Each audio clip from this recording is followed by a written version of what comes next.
야구 분야의 전문가 김영준 보도에 따르면 김하성 선수가 연이어 골드글러브상 최종 후보에 선정되었습니다. 작년에는 내셔널리그의 유격수 부문에서 최종 3인 후보로 선정되었던 그는 이번엔 이루수와 유틸리티 두 부문에서 최종 3인에 이름을 올렸습니다. 지난해 골드글러브 유격수 부문의 후보로 이름을 올렸지만 당시 애틀랜타 브레이브스에서 뛴 댄스비 스완슨 29 시카고 컵스에게 밀렸다. 그러다 올 시즌을 앞두고 파드리스가 올스타 유격수 산더르 보하르츠 31을 영입하면서 이루수로 자리를 바꿨고 필요에 따라 3루수와 기존 유격수도 두루 소화했다. 그는 포지션을 옮겨서도 물샐 틈 없는 수비력을 자랑했다. 올 시즌의 김하성은 이루수로 106경기 98회 선발 출전 856과 3분의 2이닝에 출장했다.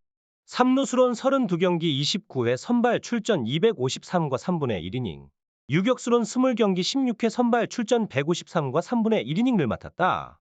수비율은 이루수 0.991로 가장 좋았고 3루수 0.986와 유격수 0.966로도 결코 뒤지지 않았다. 몸을 내던지는 허슬 플레이와 안정적인 수비력으로 그는 어섬킴 놀라운 김이란 애칭도 갖고 있다.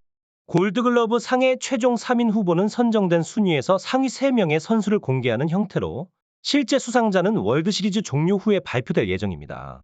김하성 선수의 수상 가능성에 관한 다양한 의견들이 나오고 있습니다. 골드글러브 상의 평가 기준은 감독과 코치들의 투표 결과가 75%, 수비 지표가 25% 반영됩니다. 수비 지표로는 SABR이 집계하는 SDI, SABR Defensive Index가 사용되며 여러 평가 기관의 지표를 종합한 것이기에 그 신뢰성은 상당히 높습니다. 지난해 16명의 골드글러브 수상자 중 13명은 SDI 지표 1위 선수였습니다. 그러나 일부 예외의 경우도 있었는데 이는 주로 감독과 코치들의 투표 비율이 높기 때문입니다.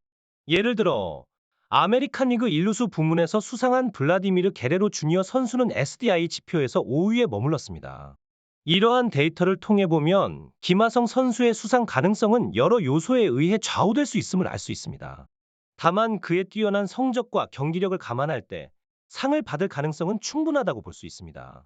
누구나 알 수 있듯이 우익수 부문에서의 최종 3인 선정이 그다지 수비 지표와는 맞지 않는 경우도 있습니다. 골드글러브 수상자들의 선정이 대부분 SDI 순위와 일치하는 것은 사실이지만 때로는 감독과 코치들의 개인적인 평가나 선입견으로 인해 예상 밖의 결과가 나올 때도 있습니다. 김하성 선수의 주요 경쟁자로는 이루수 부문에서는 니코 호너 컵스팀 소속와 브라이슨 스탯 필리스팀이며 유틸리티 부문에서는 토미 에드먼과 무키 배츠가 있습니다. 따라서 김하성 선수가 두 부문 모두에서 상을 수상할 가능성도 있지만 두 부문 모두에서는 수상하지 못할 상황도 발생할 수 있습니다. 개인적인 견해로는 무키 배츠 선수가 이전에 주로 우익수로 활약했던 경력과 높은 연봉에도 불구하고 다양한 포지션에서 경기에 참가한 점을 감안하면 김하성 선수보다는 이루수 부문에서의 수상 가능성이 더 높아 보입니다.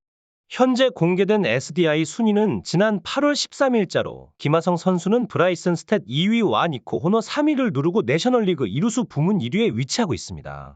그러나 시즌의 후반부에 김하성 선수의 수비 지표가 약간 감소한 것을 감안하면 최종 SDI 순위에서는 1위를 유지하기 어려울 수도 있습니다.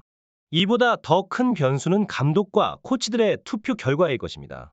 김하성 선수는 이번 해 수비 능력으로 많은 관심을 받았고 그로 인해 높은 득표율을 기대해 볼 수 있다고 저도 생각합니다. 그렇지만 앞서 언급한 대로 골드글러브 선정 과정에서는 예측치 못한 결과가 종종 나타나므로 최종 결과가 발표될 때까지 확신하기는 어려울 것 같습니다.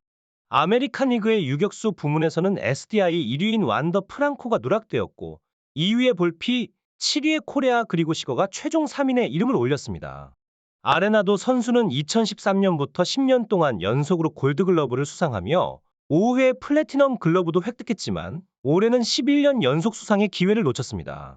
내셔널리그의 3루수 부문에서는 키브라이언 헤이즈, 라이언 맥맨 그리고 오스틴 라일리가 최종 3인에 포함되었습니다. 또한 SDI 3위에 있던 마차도도 이 목록에서 빠졌습니다.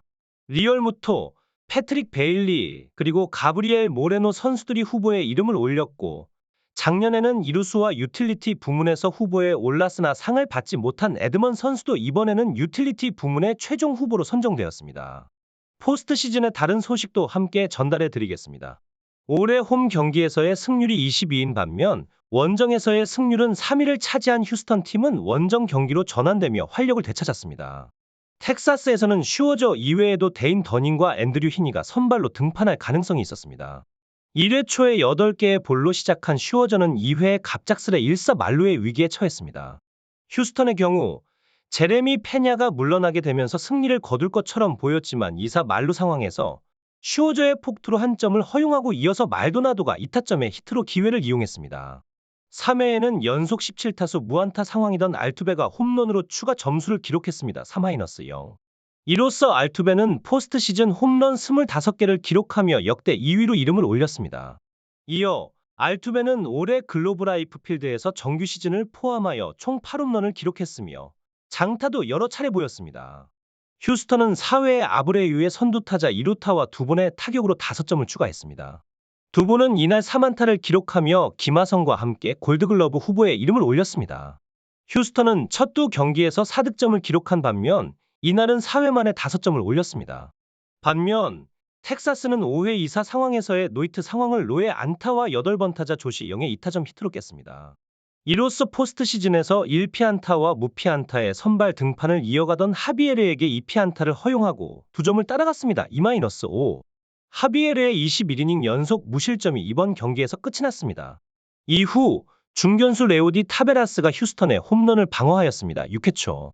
텍사스는 6회 2사 상황에서 에반 카터의 2루타로 하비에르를 내려오게 했으나 가르시아의 2루타는 브렌틀리가 선방하여 더 많은 점수는 허용하지 않았습니다. 알바레스는 이전에 홈런을 잃어버렸음에도 불구하고 7회 초 2사 만루의 위기에서 윌 스미스를 상대로 2타점을 기록하여 7-2로 리드를 확대하였습니다. 텍사스의 영은 두 번째 홈런을 때렸지만 최종 점수는 5-8로 3점 차이로 패하게 되었습니다. 영은 이날 홈런을 통해 포스트 시즌에서 텍사스 팀 내에서 가장 어린 선수로 멀티 홈런을 기록하는 기록을 세웠습니다. 특별한 모습으로 이날 경기에 등장한 것은 이안 킨슬러였습니다. 그는 이전에 디트로이트로 이동한 후 텍사스의 패배에 대한 냉소적인 발언을 했었는데 이번에는 이스라엘 대표팀의 유니폼을 입고 시구를 진행하였습니다. 킨슬러는 현재 WBC에서 이스라엘 대표팀의 감독으로 활약하고 있습니다. 다가오는 4차전에서는 휴스턴 측에서 얼큐디가 텍사스에서는 더닝과 히니가 나서게 될 것으로 예상되고 있습니다. 지난 2021년 메이저리그 포스트 시즌에서는 총 37경기 중 1경기만이었지만 올해는 27경기 중 절반 이상인 14경기가 3시간 안에 종료되었습니다. 어제의 퍼시픽리그 파이널 스테이지 1차전에서는 야마모토 요시노부가 7이닝 동안 10피안타와 5실점을 기록하였지만 오릭스는 8-5로 승리하였습니다. 야마모토는 현재 23경기에서 16승 6패와 1.21의 롤을 기록하며 3년 연속 퍼시픽리그 MVP와 사와무라상을 거의 확정적으로 수상할 것으로 보입니다.